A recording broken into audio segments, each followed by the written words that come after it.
नमस्कार, आप देख रहे हैं डीडी न्यूज। मैं हूं आंचल गुलाटी गुम्बर। आगे बढ़ने से पहले एक नजर सुर्खियों की तरफ।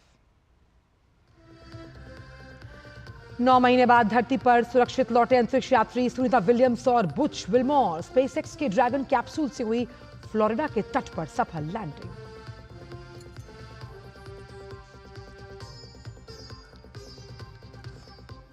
रायसीना डायलॉग का आज आखिरी दिन। विदेश मंत्री डॉक्टर एस जयशंकर का होगा संबोधन। आज होंगे कई और महत्वपूर्ण सत्र।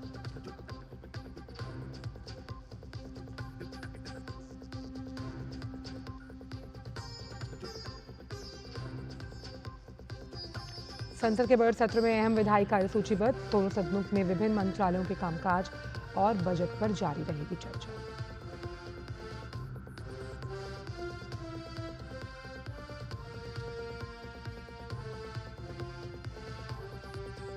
ट्रंप और पुतिन के बीच बातचीत के बाद रूस यूक्रेन के बीच 30 दिन के सीमित युद्ध विराम पर बनी सहमति।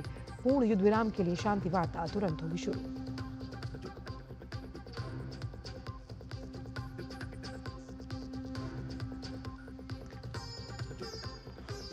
और भारतीय मुक्केबाजी महासंघ की बड़ी कार्रवाई। वित्तीय अनियमितताओं के आरोप में महासचिव कलिता और कोषाध्यक्ष दिग्विजय को हटाया गया पद से।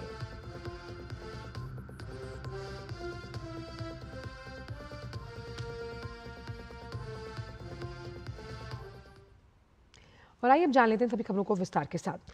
संसद की आज कार्यवाही शुरू हो चुकी है और आज की कार्यसूची की बात की जाए तो दोनों ही सदनों में कई अहम विधायी कार्य सूचीबद्ध हैं। दोनों सदनों में विभिन्न मंत्रालयों के कामकाज और बजट पर चर्चा जारी रहेगी।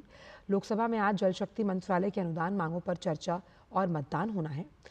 इसके साथ ही लोकसभा में राज्यसभा में चर्चा के बाद लौटाए गए विभिन्न विनियोग विधेयकों को रखा गया है। राज्यसभा में आज स्वास्थ्य और परिवार कल्याण मंत्रालय के कामकाज पर चर्चा की जाएगी। इसके साथ ही उच्च सदन में गृह मंत्रालय के कामकाज पर भी चर्चा होनी है। इसके साथ ही दोनों सदनों में अन्य विधायी कार्यों के साथ साथ प्रश्नकाल के दौरान विभिन्न मंत्रालयों से अहम प्रश्न पूछे जाएंगे। तो संसद का बजट सत्र चल रहा है, जमकर कामकाज हो रहा है। राज्यसभा में स्वास्थ्य और परिवार कल्याण मंत्रालय के कामकाज पर चर्चा होनी है। कई अहम लोकहित और राष्ट्रहित से जुड़े विधेयक हैं जो सूचीबद्ध हैं, जो आज पेश किए जाएंगे। और राज्यसभा में गृह मंत्रालय के कामकाज पर भी चर्चा होनी है। संसद के बजट सत्र का ये दूसरा चरण है। आज कई ऐसे अहम विधायी कार्य हैं जो सूचीबद्ध है, जैसे कि लोकसभा में जल शक्ति मंत्रालय के अनुदान की मांगों पर चर्चा और मतदान होना, यानी कि तमाम जो अनुदान दिए गए बजट में प्रस्तावित थे उसको लेकर तमाम अहम मंत्रालयों के पूंजी आवंटन को लेकर चर्चा संसद में सूचीबद्ध है। तो राज्यसभा में भी कई अहम कामकाज हैं और हमने देखा इस बार कि दोनों ही सदनों में बेहतरीन तरीके से कामकाज किया जा रहा है। खुले तौर पर बहस भी हो रही है और यही एक स्वस्थ लोकतंत्र के मंदिर की तस्वीर को पेश करता है।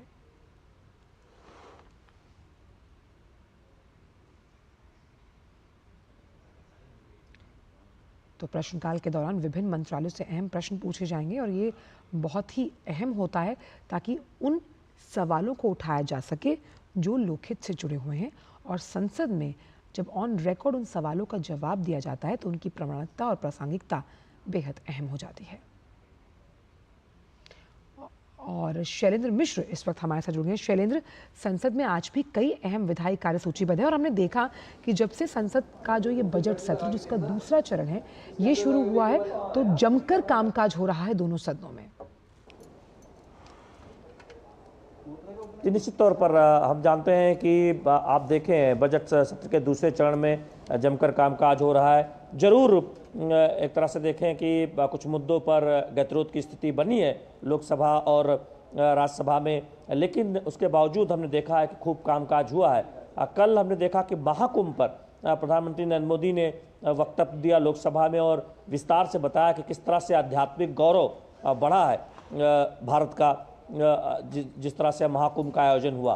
तो निश्चित तौर पर बहुत महत्वपूर्ण है जब हम देख रहे हैं कि संसद के दोनों सदनों की कार्रवाई चल रही है। शैलेंद्र, क्योंकि प्रश्नकाल के दौरान अहम प्रश्न भी पूछे जाते हैं अलग अलग मंत्रालयों से और ये बहुत अहम वक्त होता है, क्योंकि वो तमाम सवाल जो संसद में उठाए जाते हैं ऑन रिकॉर्ड, उनकी प्रामाणिकता और प्रासंगिकता ज्यादा होती है। जी बिल्कुल, हम ये जानते हैं कि संसद में सांसदों को मौका मिलता है अपने जो सवाल हैं उनको पूछने का, और जब संसद की कार्रवाई चलती है तो न केवल प्रश्नकाल के दौरान बल्कि शून्यकाल में सांसदों को अपने मुद्दे उठाने का मौका मिलता है। संसद की कार्रवाई के दौरान सांसद कई मुद्दों को उठाते हैं और सवाल भी पूछते हैं सरकार से। सत्ता पक्ष के लिए ये एक बहुत महत्वपूर्ण मौका होता है जो विधायी कामकाज को आगे बढ़ाया जाता है, और बजट सत्र में हम जानते हैं कि बजट पारित कराने की जो प्रक्रिया है वो आगे बढ़ाई जाती है। तो आज स्वास्थ्य परिवार कल्याण मंत्रालय के कामकाज पर चर्चा पूरी होनी है, स्वास्थ्य मंत्री उस पर जवाब देंगे। साथ ही साथ जल शक्ति मंत्रालय पर चर्चा हम जानते हैं कि वो आगे बढ़ाई जानी है। तो बजट पारित कराने की जो प्रक्रिया है वो हम दोनों सदनों में देख रहे हैं। रेलवे मंत्रालय के अनुदान मांगे पारित हो चुकी हैं, उसके कामकाज पर चर्चा राज्यसभा में हो चुकी है। रेल मंत्रालय की तरफ से विस्तार से जवाब रेल मंत्री अश्विनी वैष्णव ने दिया है, तो ये बहुत महत्वपूर्ण है। चलिए, तो आप ये अहम विधायी कार्य जो कि सूचीबद्ध हैं इन पर नज़र बनाए रखेगा शैलेंद्र, आगे भी आपसे अपडेट्स लेते रहेंगे। तो ये तो बात की हमने संसद से जुड़ी हुई, बहुत बहुत शुक्रिया शैलेंद्र। और आइए अब बात करते हैं सुनीता विलियम्स की धरती पर वापसी को लेकर। भारतीय मूल की नासा के अंतरिक्ष यात्री सुनीता विलियम्स और बुच विल्मोर की आज सुबह 3:27 पर धरती पर सुरक्षित वापसी हो गई। दोनों ही एस्ट्रोनॉट्स की करीब 9 महीने बाद अंतरिक्ष में वापसी हुई है। सुनीता विलियम्स और उनके सहयोगी अंतरिक्ष यात्रियों को स्पेसएक्स ड्रैगन कैप्सूल के जरिए धरती पर वापस लाया गया। आज सुबह स्पेसएक्स ड्रैगन कैप्सूल की फ्लोरिडा के तट पर सॉफ्ट स्प्लैशडाउन के साथ सफल लैंडिंग हुई, जिसके बाद उन्हें रेस्क्यू किया गया। सुनीता और बुच के साथ 2 अन्य अंतरिक्ष यात्रियों की भी वापसी हुई है। आपको बताएं कि सुनीता विलियम्स 5 जून 2024 को नासा के मिशन पर निकली थी, लेकिन उनके अंतरिक्ष यान बोइंग स्टारलाइनर में खराबी की वजह से वो 9 महीने तक वहीं फंसी रहीं। सुनीता विलियम्स और बुच विल्मोर ने अपने मिशन पर अंतरिक्ष में 286 दिन बिताए।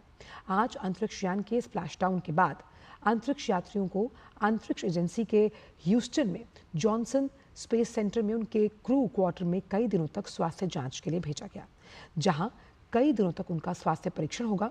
उसके बाद नासा के फ्लाइट सर्जन उन्हें अपने परिवारों के पास घर जाने के लिए मंजूरी देंगे।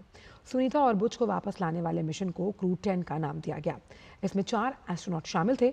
सुनीता विलियम्स की सुरक्षित वापसी को लेकर गुजरात के मेहसाणा जिले में उनके पैतृक गांव में भी लोग खुश हैं।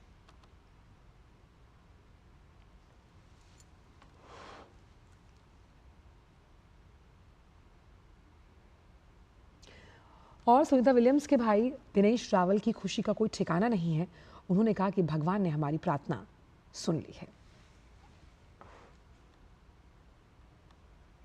बहुत आनंद है। जब उन्हें देखा तो हमने, आप देख सकते हो कि घर के अंदर भी हमने फूल उछाड़ कर और घर के आगे तोरण लगा दिया। आसोपालव अपना शुभ प्रतीक है, तो आसोपालव का तोरण लगा दिया और आनंद से हम सब घर के लोग कूद पड़े थे। अमेरिका से सभी टेलीफोन आ गए और सब बच्चों सबने कहा कि पापा सुनीता आ गई। तो बहुत आनंद हुआ। आज हमारा घर का एक बड़ा त्योहार है, ऐसा मैं मानता हूँ। वहीं गुजरात के जुलासन गांव में नासा अंतरिक्ष यात्री सुनीता विलियम्स की धरती पर वापसी पर जश्न के जैसा माहौल है। लोग काफी खुश हैं, दिवाली की तरह उत्सव मना रहे हैं। गांव वासियों ने सुनीता की सुरक्षित वापसी के लिए पूजा पाठ और हवन भी किया और अब उनकी सफल वापसी पर पूरे गांव वाले झूमते हुए नजर आए।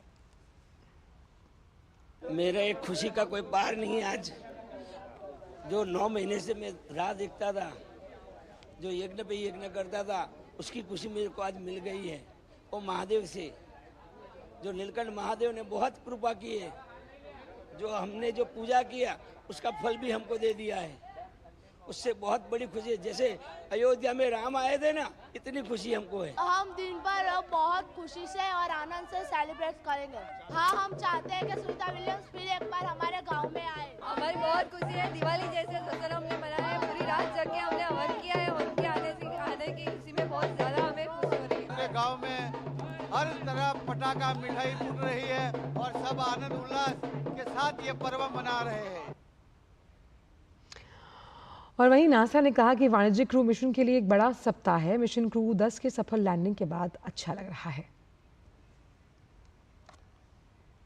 Sometimes seem easier than they are if I just step back and think about all the challenges we had to launch Crew 9, moving to a different launch pad, adjusting the seats and the crew training, and then, you know, over the weekend, once we docked Crew 10 safely, looking at the weather patterns, finding this great opportunity that we landed at today, adjusting the timeline. You know, it's never easy. Spaceflight's always dynamic. Sometimes it seems like things move from step to step to step, but there's usually different paths along the way. So the weekend was culminated today with the landing of Crew 9. We dragon splashed down at about 5:57 p.m. First commercial crew program landing at Tallahassee. We've had a couple cargo flights land there. And now it's great to have Crew 9 and the Freedom Capsule back home, and its fourth flight is now in the history books. इसके साथ ही Steve stitch ने कहा कि mission crew सदस्यों की अनुकूलन क्षमता को दर्शाता है और आगे भविष्य में मंगल ग्रह और चांद की सतह पर फिर से वापस जाएंगे। ये मिशन क्रू सदस्यों की इस क्षमता को प्रदर्शित करने में सफल साबित हुआ। I want to congratulate the entire NASA commercial crew program, the SpaceX team. You know, in many ways, if I step back to last year, this has been 9 months in the making, and I couldn't be prouder of our team's versatility, our team's ability to adapt and really build for the future of human spaceflight and looking at different ways to do business, taking advantage of one vehicle to launch a crew and then bring back the crew in a different vehicle. Our partner SpaceX did a tremendous job. Every time we asked them to do something a little different, they stepped up and to the plate and did that, including swapping capsules 6 weeks ago prior to Crew 10, and then also adjusting the Crew 9 mission. और इसके अलावा NASA की operation integration manager bill speech ने कहा कि crew ने 150 से अधिक शोध किए हैं। Nick and Alexander both spent 171 days in space on this trip, seeing the arrival and departure of 4 different visiting vehicles to the ISS. Butch and Sonny spent 286 days in space, and they got to see 8 different visiting vehicles coming and going from the ISS. We stay really busy as we talk about all these vehicles coming and going from the station. Nick and Butch each conducted 1 spacewalk, and Sonny conducted 2. That actually gave Sonny the record for most time on spacewalks by a woman, and puts her 4th overall in terms of time outside doing spacewalks. और white house ने अंतरिक्ष यात्रियों के सुरक्षित वापस लौटने पर खुशी जताई है। व्हाइट हाउस ने अपने पोस्ट में लिखा, वादा किया, वादा निभाया। राष्ट्रपति ट्रंप ने 9 महीनों से अंतरिक्ष में फंसे अंतरिक्ष यात्रियों को बचाने का वायदा किया था। आज वो सुरक्षित रूप से अमेरिका वापस आए। एलन मस्क, स्पेसएक्स और नासा का शुक्रिया। और ये ट्वीट किया गया है व्हाइट हाउस द्वारा, जहां उन्होंने कहा कि वादा किया, वादा निभाया। राष्ट्रपति ट्रंप ने 9 महीनों से जो अंतरिक्ष में फंसे अंतरिक्ष यात्री हैं, वो आज उन्हें सुरक्षित रूप से अमेरिका वापस लाए। एलन मस्क, स्पेसएक्स और नासा का शुक्रिया।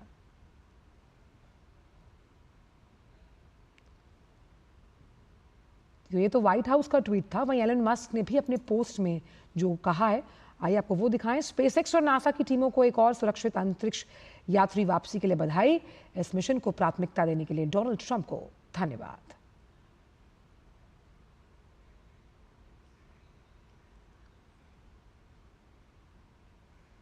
और राष्ट्रपति द्रौपदी मुर्मू ने भी नासा के इस मिशन की धरती पर सुरक्षित वापसी के लिए पूरी टीम को बधाई दी है। राष्ट्रपति द्रौपदी मुर्मू ने एक्स पर लिखा, नासा के क्रू 9 मिशन की धरती पर सुरक्षित वापसी के लिए पूरी टीम को बधाई। भारत की बेटी सुनीता विलियम्स और उनके साथी अंतरिक्ष से जो हैं, अपनी दृढ़ता, समर्पण और कभी हार ना मानने की भावना से सभी को उन्होंने प्रेरित किया। उनकी ऐतिहासिक यात्रा दृढ़ संकल्प, टीम वर्क और असाधारण साहस की कहानी है। मैं उनके दृढ़ संकल्प को सलाम करती हूँ और उनके अच्छे स्वास्थ्य की कामना भी।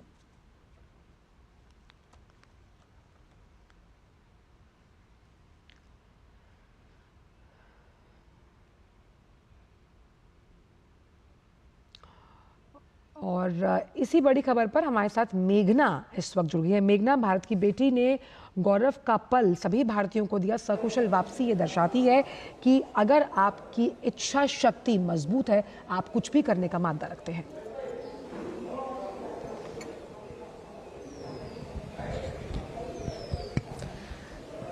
बिल्कुल आंचल, देखिए हम अभी गुजरात के मेहसाणा में जो जुलासन गांव है वहां मौजूद हैं। जुलासन गांव इसलिए महत्वपूर्ण है क्योंकि वो सुनीता विलियम्स का पैतृक गांव है और यहां पर हम तकरीबन सुबह 4 बजे से जश्न का माहौल देख रहे हैं। अभी कुछ ही देर पहले यहां से बच्चे जो हैं वो यहां पे सेलिब्रेट कर रहे थे, अभी कुछ ही देर पहले वो स्कूल वापस गए हैं। तो यहाँ पर जो माहौल नजर आ रहा था वो बेशक रात से आतिशबाजी चल रही है, पूजा अर्चना से लेकर हर तरीके से मिठाइयां बांटी जा रही हैं, फूलों से लोग यहाँ पर होली दिवाली जैसा माहौल नजर आ रहा है इस गांव में।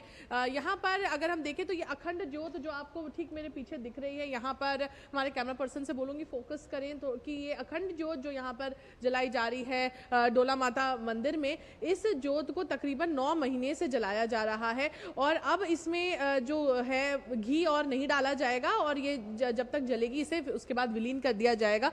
ये सुनीता विलियम्स के लिए ही यहाँ पर प्रज्वलित किया गया था इस अखंड ज्योत को, ताकि जो यहाँ जो लोग पूजा अर्चना करते हैं उनके सकुशल वापसी के लिए लगातार यहाँ पर प्रार्थनाएं चल रही थी। यहाँ पर जो पुजारी जी हैं वो भी यहाँ पर जो पुजारी जी हैं उनका भी यही कहना है कि सुनीता विलियम्स जब 2013 में और 2007 में यहाँ जुलासन गांव आई थी तब भी वो उन्होंने यहाँ पर आकर पूजा की थी और इस बार भी जो यहाँ के लोग हैं, गांव के जो लोग हैं वो उम्मीद लगा रहे हैं कि वो यहाँ पर आएंगी और यहाँ पर पूजा अर्चना करेंगी और जल्द ही यहाँ पर आएंगी। यहाँ का लोगों का ये भी कहना है कि एक तरीके से सुनीता विलियम्स को नई जिंदगी मिली है। तकरीबन 9 महीने के बाद जिस तरीके से एक बच्चे का जन्म होता है, ठीक उसी तरीके से यहाँ जब 9 महीने के बाद वापस धरती पर आई हैं तो जो यहाँ पर माता जी को मानते हैं ये, क्योंकि यहाँ की ग्राम देवी हैं और सुनीता विलियम्स भी यहाँ पर पूजा उन्होंने की है, तो जिस तरीके से यहाँ पर लोग बता रहे हैं कि एक नए माता जी की कृपा है। और ना केवल इतना बल्कि जो अमेरिका में रह रहे हैं, मेहसाणा के कई लोग जो हैं वो एनआरआईज हैं, तो जो अमेरिका में रह रहे हैं उन लोगों ने भी कहा है कि वो अब उनसे रिक्वेस्ट करेंगे कि वो जल्द से जल्द यहाँ पर आएँ और यहाँ पर दर्शन करने के लिए आएँ, क्योंकि उनके पिताजी दीपक भाई पंड्या जो हैं वो जो थे दीपक भाई पंड्या वो यहाँ पर आते थे। हमारे साथ पुजारी जी जुड़े हुए हैं, पुजारी जी से भी बात करेंगे। आप भी उनके परिवार से ही संबंध रखते हैं, किस तरीके का यहाँ पर माहौल नजर आ रहा है? और हम देख रहे हैं तकरीबन 4 बजे से पूजा चल रही है। पूजा 4 बजे से हो रही है पर पूरा गांव 2:30 बजे से आज अपनी जैसे नींद ही गंवा चुके हैं, ऐसे ही बैठ गए थे टीवी सेट पे और देख रहे थे कि सुनीता को कैसे वापसी होती है, उसका वो जो रॉकेट था वो कभी लैंडिंग करता है, सब देख रहे थे जी। और यहाँ पर आप लगातार जो आप बता रहे थे कि बहुत दिनों से पूजा हो रही है और पिछली बार भी वो आई थी तो उन्होंने पूजा की थी।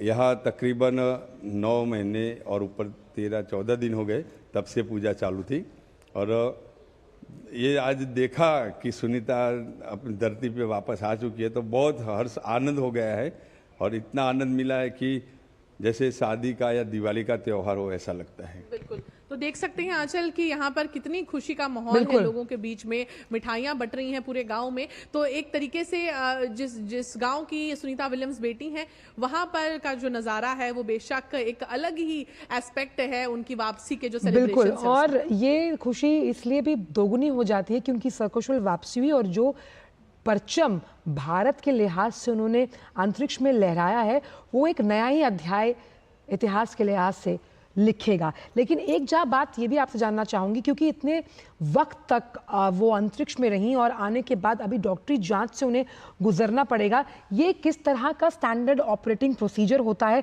किसी भी अंतरिक्ष यात्री के लिए?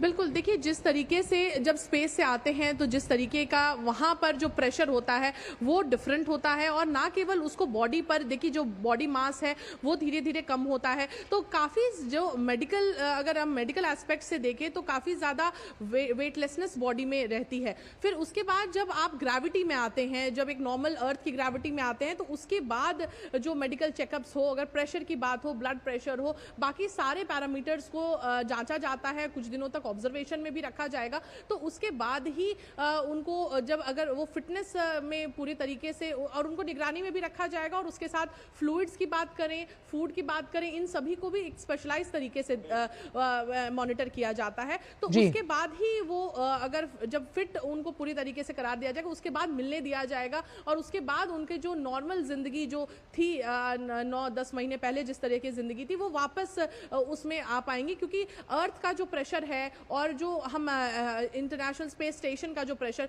उसमें काफ़ी ज़्यादा डिफरेंस है। प्रेशर में भी डिफरेंस है, जो आप जो फूड कंज्यूम कर रहे हैं उसमें भी डिफरेंस है। और आप जिस तरीके से हम लगातार देख रहे थे, उनकी जो तस्वीरें स्पेस से आ रही थी, उसमें भी ये साफ तौर पर दिख रहा था कि किस तरीके से वो धीरे धीरे और ज़्यादा पतली होती जा रही थी, काफ़ी ज़्यादा उन्होंने वेट उनका लूज हो गया था। तो उससे ये भी पता चलता है कि कितने चैलेंजेस है वहाँ पे, वहाँ सर्वाइव करना कितना हार्ड है। और आंचल, जिस तरीके से आपने कहा, जो परसिवियरेंस उन्होंने दिखाया है वो बेशक काबिले तारीफ है और इंस्पिरेशनल भी है कि इतने समय तक वहाँ सर्वाइव करना, और जब आपको ये भी नहीं पता है कि आप कब वापस धरती पर जाने वाले हैं, जब वो एक बहुत बड़ा क्वेश्चन मार्क रहता है, तो आगे कुछ प्रोबेबली गोल नहीं नजर आता है कि कब वापस जाएंगे। तो उस समय तक उस परसिवियरेंस को और मेंटल स्ट्रेंथ को डिस्प्ले करना वो छोटी बात नहीं है। और उसके बाद अब आने के बाद जो भी मेडिकल प्रोसीजर्स हैं, उनके हेल्थ को लेकर, उनके वेट को लेकर, बॉडी मास इंडेक्स को लेकर, हर चीज को लेकर उनको मॉनिटर किया जाएगा। ये सबसे अहम बात यह कि वो सकुशल वापसी हुई, तमाम डॉक्टरी जांच के बाद उन्हें वापस अपने घर, मतलब अगर हम देखें तो नॉर्मल लाइफ में बिल्कुल वो अपनी नॉर्मल लाइफ जी पाएंगे, अपने घर में जो उनके घर वाले हैं उनसे मिल पाएंगे। बहुत बहुत शुक्रिया मेघना इन तमाम जानकारियों को हमसे साझा करने के। तो आज के इस दिन का बेसब्री से पूरा भारत देश इंतजार कर रहा था कि भारत की बेटी सकुशल भारत वापस लौट आई। और वक्त एक छोटे से ब्रेक का है, आप देखते रहिए टीटी न्यूज़।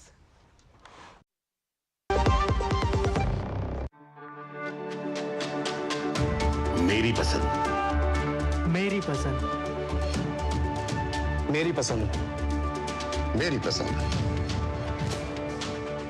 हमारी पसंद, हम सबकी पसंद। मजबूत देश का मजबूत सरिया हो गया स्टील। जो लक्ष्य चुना था समझ आने लगा है। GLA यूनिवर्सिटी, उच्च लक्ष्य की निश्चित प्राप्ति। ब्रेक के बाद स्वीकार स्वागत और बात करते हैं रायसीना डायलॉग से जुड़ी हुई। विदेश मंत्रालय की ओर से आयोजित रायसीना डायलॉग का आज तीसरा और अंतिम दिन है। आज विदेश मंत्री S Jaishankar commissars and capitalist politics, business and the new world order विषय पर अपना संबोधन देंगे। साथ ही कई विदेशी नेता भी इस मुद्दे पर अपनी बात रखेंगे। इसके अलावा इस कार्यक्रम में आज कई और महत्वपूर्ण सत्र होने वाले हैं। ऑब्जर्वर रिसर्च फाउंडेशन के अध्यक्ष संजय जोशी के समापन भाषण के साथ रायसीना डायलॉग का समापन होगा। इस कार्यक्रम में 125 देशों के प्रतिनिधि भाग ले रहे हैं।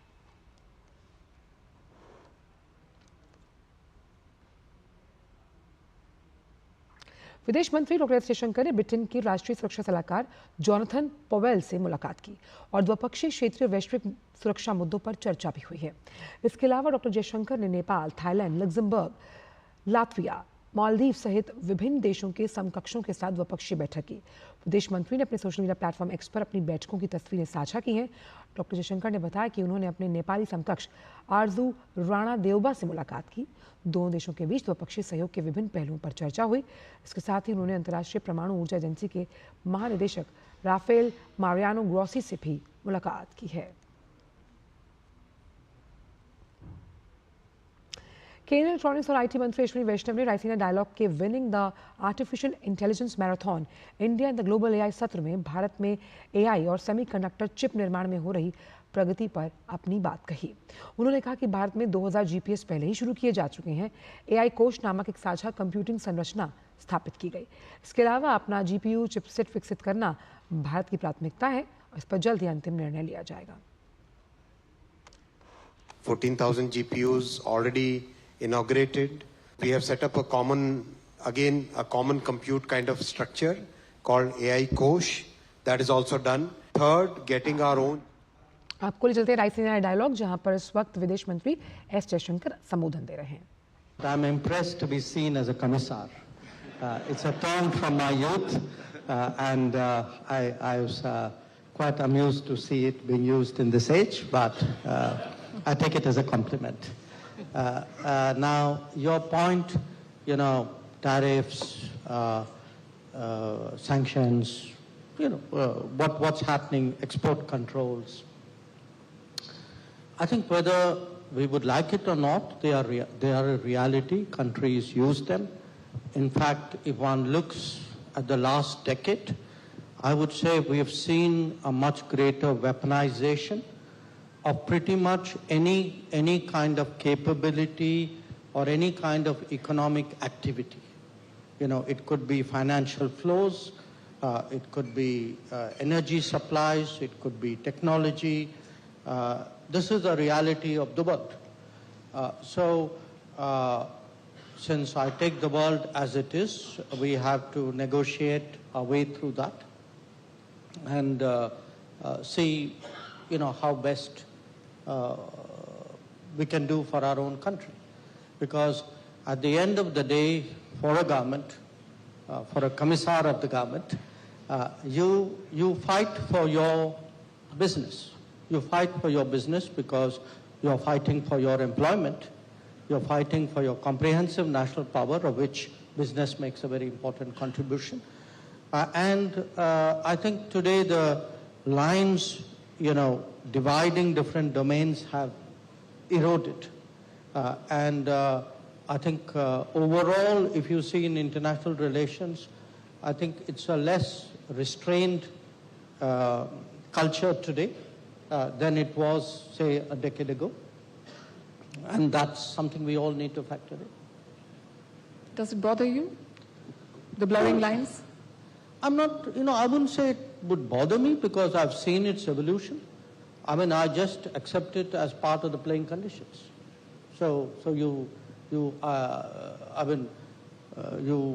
It's part of the assumptions, it's part of the challenge, I would deal with it, ideally even leverage it where I can. Joel Kaplan, the internet was supposed to be borderless, a utopian free space where ideas and thoughts flowed freely. But now there are more and more firewalls being imposed by various regimes. Is that the future we should brace for a fragmented space divided by geopolitical lines? Well, I don't think that that's a future that we should accept, and I think there are real opportunities, even as we speak, to make progress in ensuring that's not the case. And let me give an example of an area that we're quite focused on, as is the government of India. At the Paris AI Summit a month or so ago, Prime Minister Modi very vocally embraced the idea of open source AI. And that, for a company like ours, that was very gratifying because Meta is going to spend in 2025 something on the order of $60 to $65 billion investing in AI to build foundational models, the most powerful, advanced, performative foundational models, which we will then make available for free to developers around the world to build on top of, to fine-tune, to modify, to customize, to apply their local language data sets. And a country that is really thriving in taking advantage of that opportunity is India. And the reason why I think that's important to your question is this is the way in which we can ensure that the shared values of like the great democracies in the world are what is embedded in the technology of the future. Because we know that it's not just American tech companies like Meta that are making these kind of investments and that have the ability to develop these sort of open source technologies in AI. We saw a month or so ago with the release of DeepSeek out of China that the Chinese are fierce competitors in this area, and they understand that this is one of the technological battlefields of the future. And it's really important that the decision be made as to whether there's going to be an open source standard, a global open source standard that emerges. If you think about past technological advances, you had an open source model in Linux and in Android. And I think we can all be grateful that Linux was a Finnish company and Android was out of an American company, and that the American values of openness, or the shared Western values and democratic values of openness and transparency are embedded in that technology. That's a choice that we get to make, and the regulatory environment that countries like India and the United States decide on will determine whether the future is built on these shared democratic values or on a different alternative that's emanating out of China. I'm really optimistic about what I see when I come to India, and it makes me think we can avoid the kind of future that you described. I see how China has emerged as a villain, and TikTok is an example of that. The allegation is that TikTok shares data with the Chinese regime, as I'm sure a lot of other Chinese companies do. But here's my issue. American companies do the exact same thing. In the last 10 years, Meta, Apple, and Google handed over data from 3.1 million accounts to the US government. Meta's data sharing is up by 675% in this time. So basically, American companies get away with doing the very same thing by virtue of being American.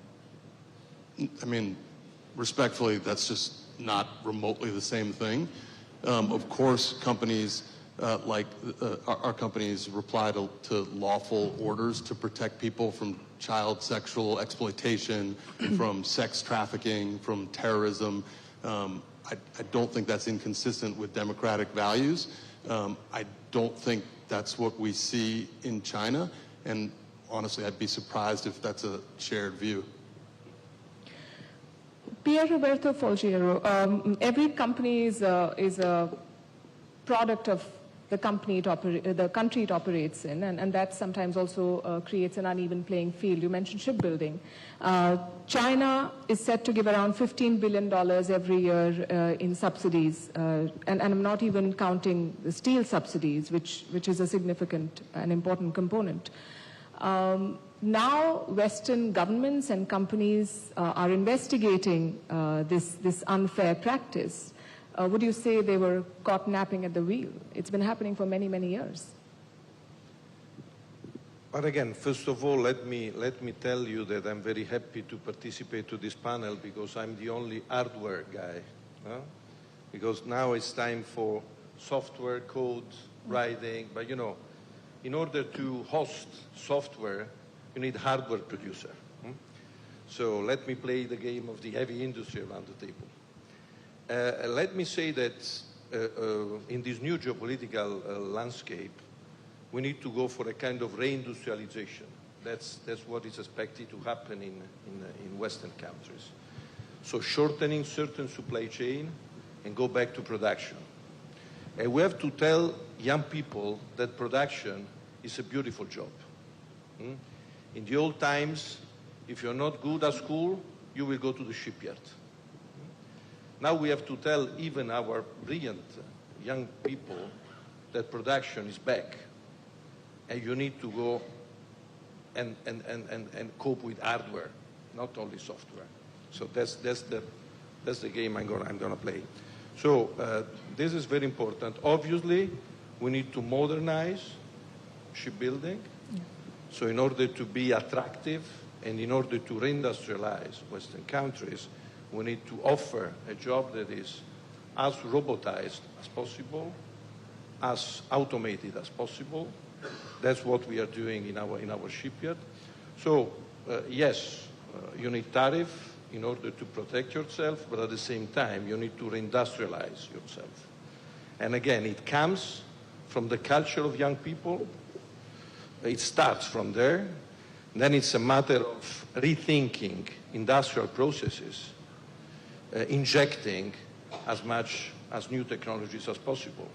Again, in terms of manufacturing, in terms of, robotization. Basically, we have to implement in the shipbuilding something similar to what happened in the automotive sectors 20 years ago, 30 years ago. Obviously, mutatis mutandis, because there are a lot of तो Raisina dialogue का आज तीसरा और अंतिम दिन है जहां पर हमने एस जयशंकर विदेश मंत्री जो हैं उन्होंने commissars and capitalist politics business and new world order पर साफ तौर पर जब सवाल पूछा गया कि किस तरह से आप टैरिफ को देखते हैं इस न्यू वर्ल्ड ऑर्डर में। उन्होंने कहा कि मैं इसे वेपनाइजेशन के तौर पर देखता हूं, लेकिन इससे डील करना अपने आप में बहुत चुनौतीपूर्ण है। वहीं इससे पहले अगर कल की बात की जाए तो केंद्रीय इलेक्ट्रॉनिक्स और IT मंत्री अश्विनी वैष्णव ने इसी रायसीना डायलॉग के winning the artificial intelligence marathon India in the global AI सत्र में भारत में AI और सेमीकंडक्टर चिप निर्माण में हो रही प्रगति पर बात कही।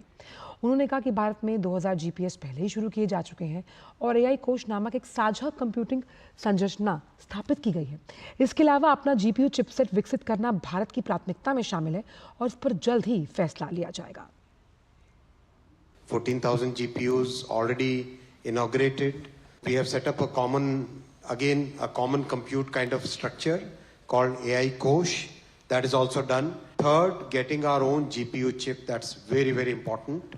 Hopefully, we should be able to finalize the best option very soon. Whatever the world says, if it's open source today, it may not remain open source tomorrow. Better to have our own LLM. 240 institutes, we gave the latest EDA tools so that the students can actually learn what is a chip, how to design it, and really get their hands, get the real experience. Similar approach we are following on AI also.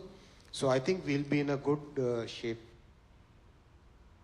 इस दौरान केंद्रीय मंत्री अश्विनी वैष्णव ने AI के युग में भारत अमेरिकी संबंधों पर बात कही। उन्होंने कहा कि स्टैनफोर्ड यूनिवर्सिटी के अनुसार भारत विश्व का सबसे अधिक युवा प्रतिभा का केंद्र है। भारत और अमेरिका के बीच के रिश्ते भरोसे की बुनियाद पर टिके हैं। दोनों देश एक साथ मिलकर वैश्विक स्तर पर उन्नति हासिल कर सकते हैं। We have very complementary strengths between India and US. If you look at it, today Stanford University ranks India as the biggest talent concentration in terms of AI. Every country needs the talent. The way we have developed our relationship with the US, where the foundation of the relationship is trust. The foundation of the relationship is respect for IP rights. The foundation of relationship is to co-create and co-develop technologies.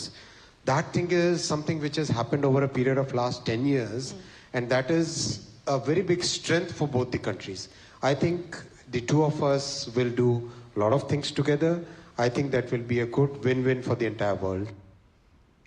Bharat दौरे पर आए New Zealand के प्रधानमंत्री Christopher Luxon आज महाराष्ट्र के मुख्यमंत्री के बुलावे पर मुंबई की यात्रा पर रहेंगे। इस दौरान वो मुंबई में मुख्यमंत्री देवेंद्र फडणवीस और राज्यपाल CP राधाकृष्णन से मुलाकात करेंगे। क्रिस्टोफर लक्सन 16 से 20 मार्च तक भारत की यात्रा पर हैं।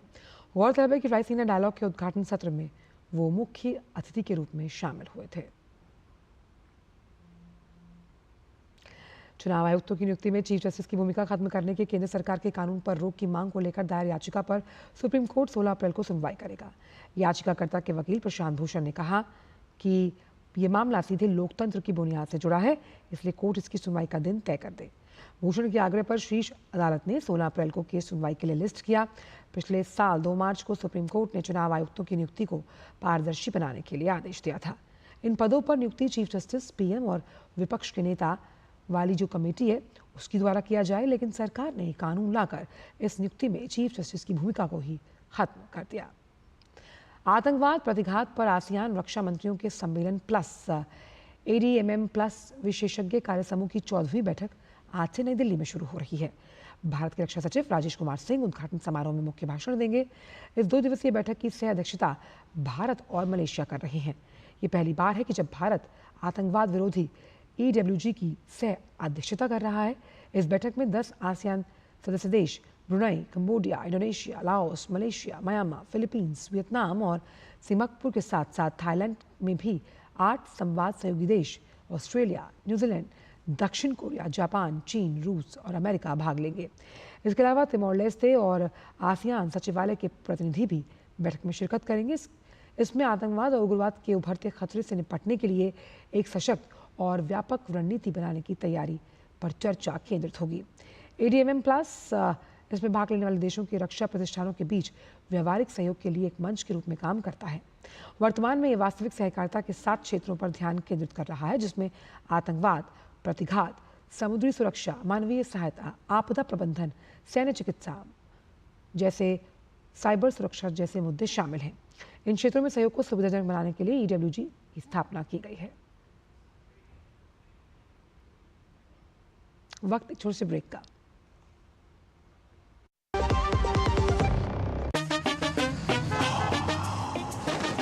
कैसे धंधा बढ़ेगा, कैसे गल्ला चलेगा, कैसे टाइकून बनेगा, ये काफी नहीं बेटा, जो स्कूटर है तेरा कब रॉकेट बनेगा। सिर्फ नजर बट्टू लगाने से बिजनेस बढ़ता तो हर बड़ा बिजनेस यही करता। बिजनेस बढ़ता है क्रेडिट से। अपनी दुकान में क्रेडिट ऑन यूपीआई अपनाओ। कस्टमर्स को यूपीआई पे क्रेडिट मिलेगा तो कस्टमर्स बढ़ेंगे और उनकी शॉपिंग भी। क्या समझे? अपने पेमेंट पार्टनर से संपर्क करें।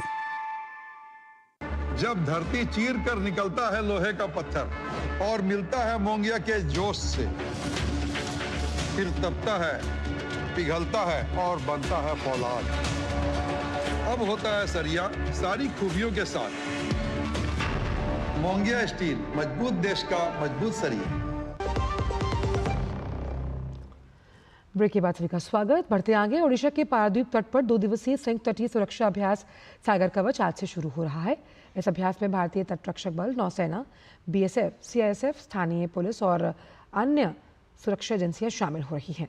अभ्यास का उद्देश्य विभिन्न एजेंसियों के बीच समन्वय बढ़ाना और तटीय सुरक्षा को मजबूत करना है। पारादीप के अतिरिक्त पुलिस अधीक्षक स्मृति रंजन कर ने अभ्यास सागर कवच की जानकारी दी। कोस्टल सिक्योरिटी में जो अटैक है, इस अटैक को प्रिवेंट करने के लिए ये एक एक्सरसाइज है जिसको naval, coast guard and Orissa police सब मिलके कर रहे हैं। इसीलिए हमारा एक स्पेसिफिक अरेंजमेंट हुआ है। इसमें 100 पुलिस हमारे डिस्ट्रिक्ट का वहाँ एंगेज हुए हैं। Constable, ODRAF team, officer, sub inspector, ASI, inspector, DSP and मेरे को मिला के इसमें हम 6 सेक्टर बनाए हैं। 6 सेक्टर में एक ऑफिसर उस सेक्टर पेट्रोलिंग करेगा। वो जो टेररिस्ट है, वाइटल इंस्टीट्यूट अटैक करने के लिए कोशिश करेगा, उनके ऊपर हम नज़र रखेंगे। जब भी अटैक करेंगे तो हम री अटैक करके उनको पकड़ेंगे। तो एक एक्सरसाइज है, ये साधारण जनता के मन में विश्वास क्रिएट करेंगे कि हम लोग यहाँ पुलिस वाले बिल्कुल सजाग है, आपका कुछ नहीं होगा। भारतीय पत्रकारिता के प्रतिष्ठित सम्मान रामनाथ गोयनका अवार्ड्स का आयोजन आज दिल्ली में किया जाएगा। ये कार्यक्रम दिल्ली के ओबरॉय होटल में होगा, जिसमें देश की राष्ट्रपति द्रौपदी मुर्मू मुख्य अतिथि के रूप में शामिल होकर विजेताओं को पुरस्कार प्रदान करेंगी। इस वर्ष रामनाथ गोयनका अवार्ड्स का 19वां संस्करण आयोजित होगा।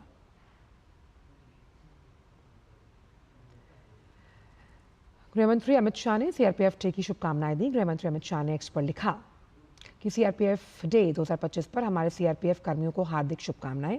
ये वो दिन है जब 1950 में फोर्स को राष्ट्रपति ध्वज से सम्मानित किया गया था। उनकी वीरता और बलिदान देशभक्तों की पीढ़ियों को प्रेरित करता रहेगा। देश में अपने प्राणों की आहुति देने वाले जो योद्धा हैं, उन्हें नमन।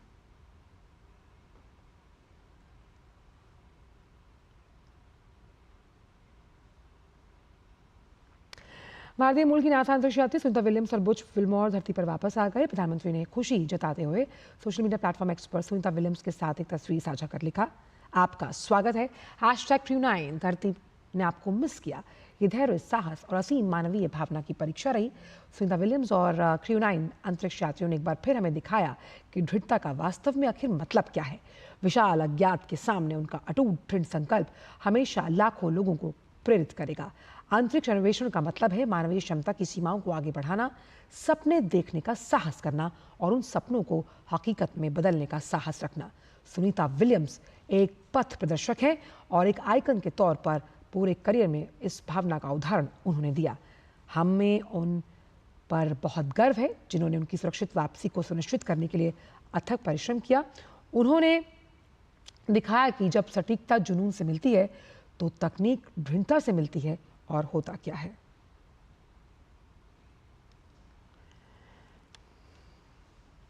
और अब खबर जम्मू कश्मीर से। जम्मू कश्मीर में आतंकी घुसपैठ और टेरर फंडिंग से जुड़े मामले में एनआईए ने बड़ी कार्रवाई की। आज सुबह एनआईए ने जम्मू कश्मीर में 12 लोकेशंस पर छापेमारी की। टेरर फंडिंग में इससे पहले भी एनआईए जम्मू कश्मीर में छापेमारी कर चुकी है। पहले हुए छापों में जो इनपुट मिला था उसी के बाद ये कार्रवाई की जा रही है। खबर मध्य प्रदेश से, जहां के शिवपुरी में खनिया थाना थाने के पास माता टीला बांध पर मंगलवार को श्रद्धालुओं से भरी एक नाव पलट गई। नाव में 15 लोगों में से 7 लोग डूबे, 8 अन्य लोगों को रेस्क्यू कर बाहर निकाल लिया गया। और वहीं तलाशी अभियान अभी जारी है। श्रद्धालु सिद्ध बाबा मंदिर जा रहे हैं और तभी माता टीला बांध में नाव पलट गई। बड़े पैमाने पर तलाशी और बचाव अभियान शुरू किया गया। हादसे की सूचना मिलते ही पुलिस और प्रशासन के लोग मौके पर पहुंचे। डूबे हुए लोगों की तलाश के लिए गोताखोरों की मदद ली जा रही है। साथ ही एनडीआरएफ की टीम भी रेस्क्यू ऑपरेशन में जुटी है। मध्य प्रदेश के मुख्यमंत्री डॉक्टर मोहन यादव ने शिवपुरी की घटना पर दुख जताया और कहा कि घटना की जांच के आदेश दिए जा चुके हैं। जो 7 भाई बहन हमारे बीच में से बिछड़े, मैं उनके लिए शोक संवेदना व्यक्त करता हूं और इस घटना के बारे में हमने जांच के आदेश भी दिए हैं और ख़ास करके नदी के अंदर आते जाते में नाव में हम सबको भी सावधानी रखना चाहिए। मैं उम्मीद करूंगा परमात्मा करे जो बाकी बच्चे लोग भी कुशलता से हमको प्राप्त होंगे। मेरी अपनी ओर से विनम्र श्रद्धांजलि। नागपुर में 17 मार्च की शाम को हिंसा के बाद अब हालात काबू में हैं। नागपुर के 10 पुलिस थाना क्षेत्रों में आज भी कर्फ्यू जारी है। महाल इलाके में भारी संख्या में पुलिस बल की तैनाती है। आरोपियों की तलाश में पुलिस जुटी हुई है।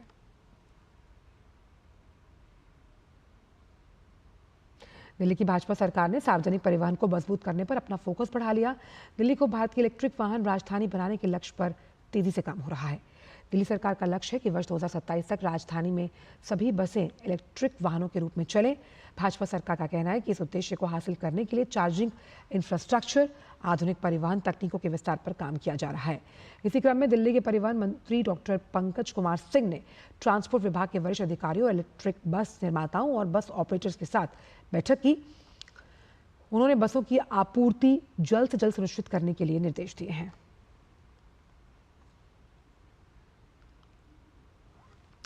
अंतर्राज्यीय कृषि व्यापार को बढ़ावा देने के लिए सरकार ई-नाम 2.0 लाने का फैसला कर रही है।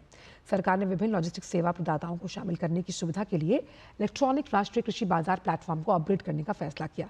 केंद्रीय मंत्री रामनाथ ठाकुर ने लोकसभा में जानकारी देते हुए बताया कि ई-नाम 2.0 के अपग्रेड का उद्देश्य लॉजिस्टिक्स संबंधी कमियों को दूर कर तेज व्यापार, कम बर्बादी और किसान आय को बेहतर करना है।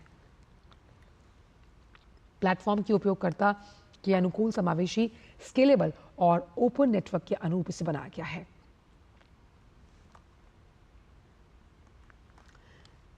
आज रंग पंचमी मनाई जा रही है। इस अवसर पर मध्य प्रदेश के उज्जैन महाकालेश्वर मंदिर में भस्म आरती की गई। इस दौरान परंपरानुसार भगवान की प्रतिमाओं को शीतल जल से स्नान करवाया गया। इसके बाद भस्म आरती के दौरान बाबा महाकाल का दूध, दही, फलों के रस से तैयार किया गया पंचामृत जो था उससे अभिषेक कर श्रृंगार किया गया। फिर एक लोटा केसर युक्त रंग अर्पित कर नंदी को भी रंग लगाया गया।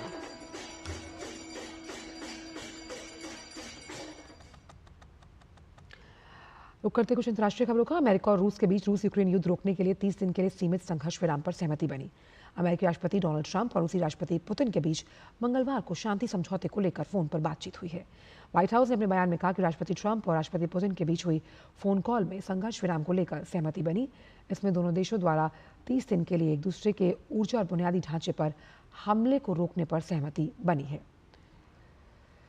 इसके साथ ही व्हाइट हाउस ने कहा कि काला सागर में संघर्ष विराम, पूर्ण संघर्ष विराम, स्थायी शांति के लिए तकनीकी वार्ता होगी और ये वार्ता पश्चिम एशिया में तुरंत शुरू की जाएगी। दोनों नेताओं ने इस पर सहमति जताई। 3 साल से चल रहे रूस यूक्रेन युद्ध को स्थायी शांति के साथ समाप्त करने की आवश्यकता है। रूस ने मांग की कि 30 दिन के युद्ध विराम के दौरान यूक्रेन में सेनाओं के मूवमेंट स्थगित रहे।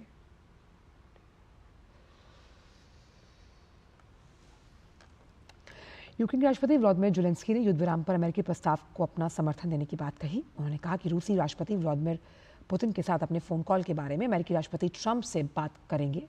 यूक्रेनी नेता ने कहा कि पुतिन ट्रंप कॉल के बाद उन्होंने फ्रांस के राष्ट्रपति इमैनुअल मैक्रों और जर्मन चांसलर ओलाफ शोल्ज से फोन पर बात की। ज़ेलेंस्की ने यह भी कहा कि हमें उम्मीद है कि कीव के साझेदार यूक्रेन के लिए महत्वपूर्ण सैन्य सहायता में कटौती नहीं करेंगे और ये जारी रहेगी। अमेरिकी राष्ट्रपति जॉन एफ कैनेडी की गोली मारकर हत्या किए जाने के 60 से अधिक सालों के बाद वहां की सरकार ने इससे जुड़े सीक्रेट दस्तावेजों की आखिरी खेप जारी कर दी। ये अमेरिका के इतिहास में एक ऐसी हत्या थी जिसने देश को झकझोर दिया और इसने हत्या की साजिश को लेकर अनगिनत सिद्धांतों को जन्म दिया था। इससे पहले सोमवार को भी ट्रंप ने पत्रकारों से घोषणा की कि उनकी सरकार अगले दिन रिकॉर्ड जारी करना शुरू कर देगी। इसके बाद अमेरिका के नेशनल आर्काइव ने 1963 में हुई राष्ट्रपति जॉन एफ कैनेडी की हत्या से जुड़े हजारों पन्नों के रिकॉर्ड जारी किए। अमेरिका की नेशनल इंटेलिजेंस डायरेक्टर तुलसी गबार्ड ने अपने एक्स हैंडल पर पोस्ट कर इसकी जानकारी दी। वहीं तुलसी गबार्ड ने लिखा कि ट्रंप अधिकतम पारदर्शिता के एक नए युग की शुरुआत कर रहे हैं। ट्रंप के निर्देशानुसार पहले से संपादित जॉन एफ कैनेडी हत्याकांड की फाइलें बिना किसी संशोधन के लिए जनता को जारी की जा रही हैं। वादे किए गए, वादे पूरे हुए। भारतीय मुक्केबाजी महासंघ के महासचिव हेमंत कुमार कलिता और खेल संस्था के कोषाध्यक्ष दिग्विजय सिंह को तत्काल प्रभाव से लंबित कर दिया गया। दोनों को एक जांच में वित्तीय अनियमितताओं का दोषी पाए जाने के बाद ये कार्रवाई की गई। इसके बाद आगामी चुनाव में अध्यक्ष पद के लिए कलिता का नामांकन भी खारिज कर दिया गया। वहीं दिल्ली उच्च न्यायालय के पूर्व न्यायाधीश सुधीर कुमार जैन द्वारा की गई जांच के बाद कोषाध्यक्ष दिग्विजय सिंह को भी इसी तरह के आरोप में निलंबित कर दिया गया। जैन को जांच के लिए बीएफआई ने नियुक्त किया था। ये जांच उस शिकायत के बाद की गई जिसमें दोनों पर अनअधिकृत धन निकासी, फर्जी बिलिंग, सत्ता के दुरुपयोग का आरोप लगाया गया था। खेलो इंडिया पैरा गेम्स के दूसरे संस्करण की शुरुआत 20 से 27 मार्च तक नई दिल्ली में होगी। इस कड़ी में खेलो इंडिया पैरा खेलों का लोगो, गीत, शुभंकर का अनावरण दिल्ली के जवाहरलाल स्टेडियम में खेल मंत्री द्वारा किया गया। पैरा खेलों के शुभंकर का नाम उज्ज्वला रखा गया। आज देश के पैरा एथलीट विश्व भर में प्रतियोगिताओं में शानदार प्रदर्शन कर रहे हैं। ऐसे में इस बार भी खेलो इंडिया पैरा गेम्स में शानदार मुकाबला देखने को मिलेगा और कई नए सितारे सामने आएंगे।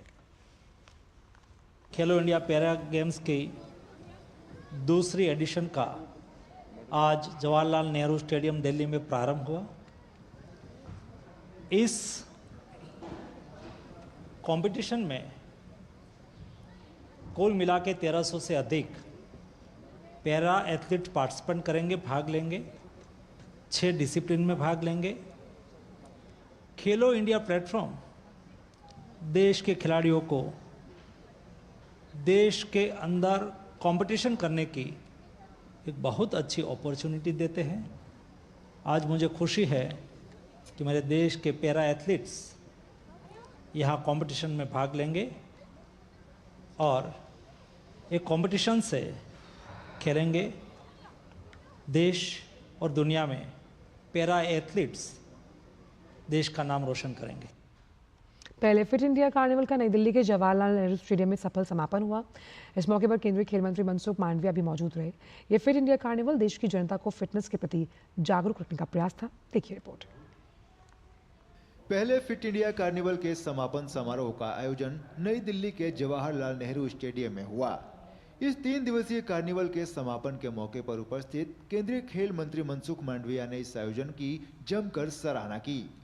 इस मौके पर केंद्रीय खेल मंत्री ने कहा कि इस आयोजन का मकसद भारत में खेलों और फिटनेस की संस्कृति को बढ़ावा देना है। उन्होंने कहा कि इस आयोजन में हर वर्ग की भागीदारी देखने को मिली।